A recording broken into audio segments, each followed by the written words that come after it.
రాష్ట్ర వ్యాప్తంగా రంజాన్ పర్వదిన వేడుకలు ఘనంగా జరిగాయి. నెల రోజుల ఉపవాస దీక్షలు ముగియడంతో ముస్లింలు ఉదయాన్నే అత్యంత భక్తి శ్రద్ధలతో ప్రార్థనలు నిర్వహించారు. ముస్లింలతో పాటు ప్రజాప్రతినిధులు ఈద్గాల వద్ద పెద్ద సంఖ్యలో పాల్గొని పరస్పరం శుభాకాంక్షలు చెప్పుకున్నారు. రాష్ట్రంలో ఈద్ ఉల్ ఫితర్ వేడుకలను ముస్లింలు ఘనంగా జరుపుకున్నారు. లౌకికత్వాన్ని కాపాడుతూ శాంతియుతంగా నెల రోజులు ఉపవాస దీక్షలు చేసిన ముస్లింలకు సీఎం రేవంత్ శుభాకాంక్షలు తెలిపారు. రంజాన్ పర్వదినాన్ని పురస్కరించుకుని సీఎం రేవంత్ రెడ్డి ప్రభుత్వ సలహాదారు షబ్బీర్ అలీ నివాసానికి వెళ్లి మర్యాదపూర్వకంగా కలిశారు. పండగ వేళ సీఎం తన నివాసానికి రావడం సంతోషకరమని షబ్బీర్ అలీ వెల్లడించారు. ఈసారి ఈ పండుగలో ఎలాంటి డిస్టర్బెన్స్ లేకుండా 30 దినాల్లో హోల్ తెలంగాణలో ఎక్కడ కూడా ఏ ఒక్క చిన్న ప్రాబ్లం రాలేదు. లా అండ్ ఆర్డర్ కానీ, రాత్రిపూట హోటల్స్ ఓపెనింగ్ విషయంలో కానీ, రాత్రి 5 o'clock వరకు సహర్ వరకు ఫుడ్ హోటల్స్, ఫుడ్ కోర్ట్స్ మరియు షాపింగ్ కాంప్లెక్స్ అన్నీ ఓపెన్ పెట్టి గతంలో 2 o'clock వరకు ఉండే, ఈసారి 5 o'clock వరకు కూడా పర్మిషన్ ఇచ్చినాం. అంత పీస్ఫుల్ జరిగినందుకు ఇక్కడ లా అండ్ ఆర్డర్ మెయింటైన్ చేసిన పోలీస్ వాళ్ళకు కానీ ప్రజలకు అందరికీ నేను ఈద్ ఉల్ ఫితర్, రంజాన్, ఈద్ శుభాకాంక్షలు. సనత్ నగర్లోని వెల్ఫేర్ గ్రౌండ్లో రంజాన్ వేడుకలకు మాజీ మంత్రి తలసాని శ్రీనివాస్ యాదవ్ హాజరయ్యారు. కుక్కట్పల్లి ఎల్లమ్మ బండ ఈద్గా వద్ద పెద్ద సంఖ్యలో ముస్లింలు ప్రార్థనలు నిర్వహించారు. నాంపల్లి పబ్లిక్ గార్డెన్లో ముస్లింలు ప్రార్థనల్లో పాల్గొన్నారు. పాతబస్తీలోని మిరాలాం ఈద్గా, చార్మినార్ మక్కా మసీదుకు పెద్ద ఎత్తున ముస్లింలు తరలివచ్చి సామూహిక ప్రార్థనల్లో పాల్గొన్నారు. నగర పోలీస్ కమిషనర్ కొత్తకోట శ్రీనివాసరెడ్డి మీరాలాం ఈద్గాను సందర్శించి అక్కడి భద్రతా ఏర్పాట్లను పర్యవేక్షించారు. హైదరాబాద్ సిటీ పోలీస్ తరఫున హైదరాబాద్ వాసులందరికీ, ముస్లిం సోదరులకు, పిల్లలకు అందరికీ రంజాన్ శుభాకాంక్షలు.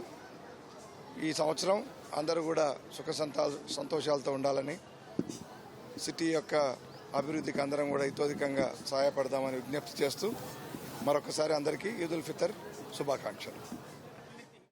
ఆదిలాబాద్లోని ఈద్గా మైదానంలో నిర్వహించిన ప్రార్థనల్లో మాజీ మంత్రి జోగు రామన్న, బారాసా ఎంపీ అభ్యర్థి ఆత్రం సక్కు పాల్గొన్నారు. సిద్దిపేటలోని గద్దబొమ్మ వద్ద రంజాన్ వేడుకల్లో మాజీ మంత్రి హరీష్ రావు హాజరై ముస్లింలకు శుభాకాంక్షలు తెలిపారు. మెదక్లోని నవాపేట ఈద్గా వద్ద ప్రార్థనల్లో ఎమ్మెల్యే మైనంపల్లి రోహిత్ రావు, గాంధీనగర్ ఈద్గా వద్ద మాజీ ఎమ్మెల్యే పద్మా దేవేందర్ రెడ్డి, ఎమ్మెల్సీ సుభాష్ రెడ్డిలు పాల్గొన్నారు. వరంగల్ నూతన నగర్లోని ఈద్గాలో మంత్రి కొండా సురేఖతో పాటు కాంగ్రెస్ ఎంపీ అభ్యర్థి కడియం కావ్య ప్రత్యేక ప్రార్థనలు నిర్వహించారు. ఖమ్మంలో నిర్వహించిన ప్రార్థనల్లో మంత్రి తుమ్మల నాగేశ్వరరావు పాల్గొని ముస్లింలకు శుభాకాంక్షలు తెలిపారు. నల్గొండ ఈద్గాలో నిర్వహించిన రంజాన్ వేడుకల్లో మంత్రి కోమటిరెడ్డి వెంకటరెడ్డి, మాజీ సీఎల్పీ నేత జానారెడ్డి ముస్లింలతో కలిసి ప్రార్థనల్లో పాల్గొన్నారు.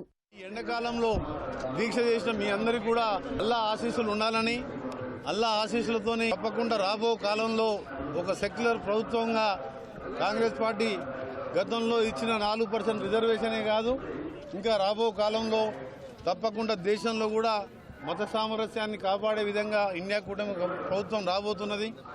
మహబూబ్ నగర్లో రంజాన్ వేడుకల వేళ MLA NM Srinivasa Reddy, Congress MP అభ్యర్థి వంశీచంద్ రెడ్డి, మహబూబ్ నగర్ ఎంపీ మన్య శ్రీనివాసరెడ్డి, మాజీ మంత్రి శ్రీనివాస్ గౌడ్, మహబూబ్ నగర్ భాజపా ఎంపీ అభ్యర్థి డీకే అరుణ ఈద్గా వద్దకు చేరుకుని ముస్లింలకు రంజాన్ శుభాకాంక్షలు తెలిపారు. నాగర్ కర్నూలు జిల్లా కొల్లాపూర్లో ఈద్గా వద్ద ప్రార్థనలో మంత్రి జూపల్లి కృష్ణారావు పాల్గొని ముస్లింలకు శుభాకాంక్షలు తెలిపారు.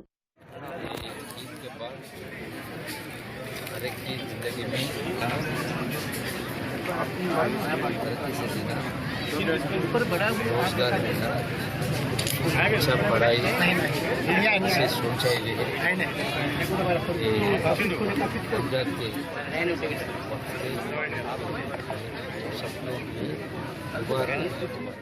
నెల రోజుల పాటు కఠిన ఉపవాస దీక్షలు నిర్వహించిన ముస్లింలు ఉదయాన్నే ప్రార్థనలకు ఈద్గాల వద్దకు తరలిరావడంతో సందడి వాతావరణం నెలకొంది.